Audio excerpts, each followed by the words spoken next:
I don't want to create any kind of tension between our nations, but right now I have a really difficult fight ahead of me, and we'll fight the fight and we'll see what happens. Is there a world where you could end up fighting Islam Makhachev at 170?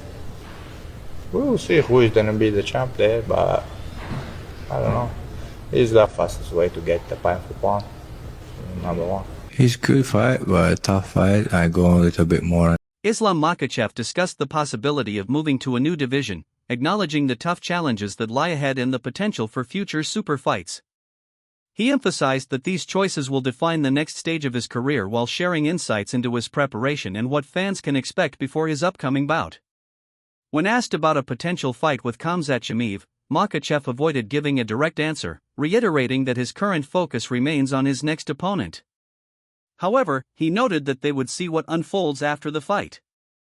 Speaking about Chimaev's recent performance, Makhachev praised his smooth takedown execution and ability to maintain control without relying on brute strength, highlighting his impressive wrestling skills.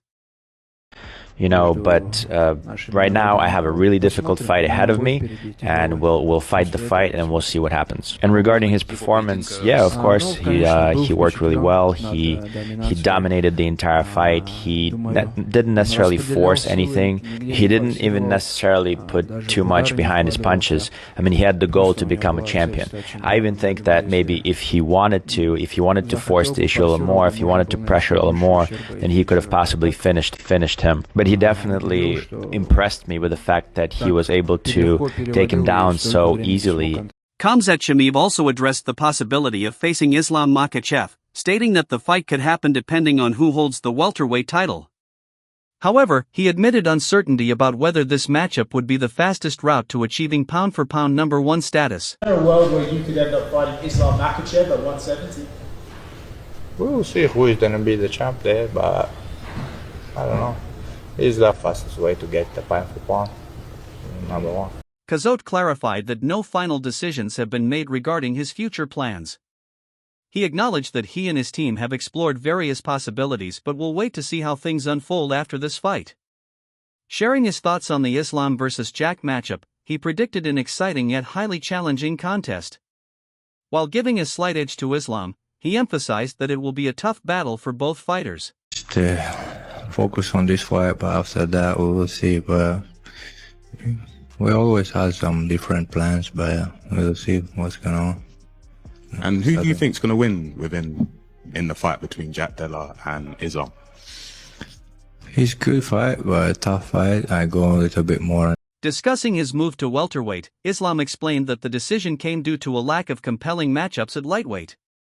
He noted that the new champion, Jack Della Maddalena, is an exceptionally skilled fighter, which has driven him to train harder and prepare for a challenging bout. Islam also acknowledged Maddalena's improved wrestling defense and overall well-rounded game, calling the fight a true test of his abilities. I don't see some interesting fight in my division. That's why we make decision to move up, because now they have new champion, a very good fighter, Jack Della Maddalena, and its fight make me training every day, make me wake up. Islam made it clear that he has no intention of fighting into his late 30s, explaining that he wants to stay active and compete more often while he still can without the strain of major weight cuts. He believes fighting up to 3 times a year is realistic and dismissed rumors suggesting he has only a few bouts left, stressing that his career is far from over and is, in fact, just getting started. I have to fight more, I think, because I don't have much time. I don't want to fight when I'm like 37, 38, and now I don't have to cut much weight. I don't need more time for recovery, Now I can fight 3 times a year. Islam acknowledged that Jack Della Maddalena will be a formidable opponent, highlighting his significant improvements in wrestling defense. He praised Maddalena's well-rounded skill set, noting that he is strong in every area of the fight. Makhachev believes their matchup will be a true test of skill and a challenging battle to determine the best fighter in the world. I saw his fight against Bilal. He is good, man. He is good.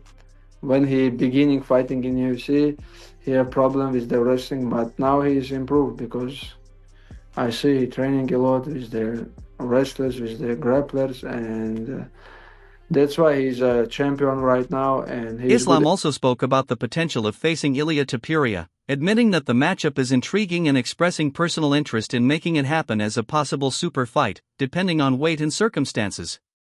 When asked directly about returning to lightweight to fight Topuria, he responded with a simple, "As you wish," signaling openness to the idea without making any concrete commitments. Topuria какая-то интрига. Мне самому тоже интересен этот бой. Может получится сделать какой-то супербой. Или, как я сказал, посмотрим по весу. Я верну свое к тебе, чтобы ты уничтожил Топурию, и он наконец заткнулся и не говорил ничего о бойцах из Дагестана.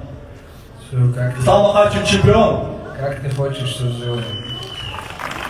Islam discussed his current size as he prepares for a potential move to welterweight, noting that before his last camp, he weighed around 183 to 185 pounds, and recently his weight climbed to 190.5 pounds. He explained that a return to lightweight will depend on his post-fight weight. If, a month later, he remains around 83 to 84 kilograms, 183 to 185 pounds, then cutting back down to 155 pounds could still be a viable option. Да, вот до последнего сбора у меня вес был 84-83 килограмм. На этом сборе, соблюдая режим питания, у меня вес поднялся 86,5 было вчера. Ну, я думаю, уже можно сказать, я в оптимальном весе, который мне комфортно работать с бойцами, тренироваться с бойцами, которые выступают на 77.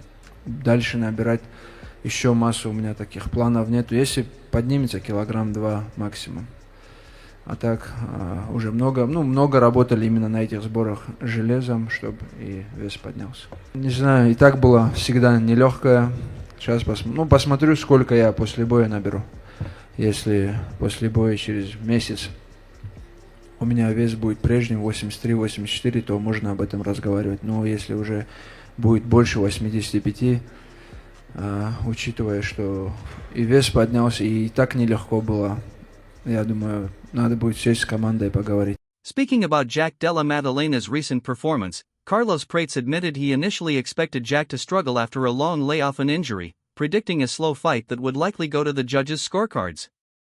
Instead, Jack returned looking sharper than ever, and Prates was impressed with his display. However, he emphasized that Islam operates on an entirely different level, describing him as a blanket for his exceptional top control, far superior to that of Belal Muhammad. I was thinking Jack Della Maddalena would lose. He got injury, and I was like almost 2 years without fight. Yeah. And then he come to different level, bro. Me was like gonna be a bored fight by points and things like that. But bro, what he did was really good work. He grew up a lot. Yeah, but he come a different level. Yeah, but Islam is a different animal. If there's one thing that I could say in that fight, Islam Makhachev, he gets on top of you. Yeah, he's a blanket, bro. Yeah. Top control that Islam. Nick Barnhill highlighted the significant advantage of having Alexander Volkanovski in Jack Della Maddalena's camp, noting Volkanovski's experience against Islam Makhachev and his success in defending takedowns. While Jack may not be as dynamic as Volkanovski, Barnhill pointed out that his sharp boxing, solid footwork, and natural welterweight size make him a genuine threat. He added that if Islam fails to impose his grappling, Jack's striking ability combined with his size could present serious challenges.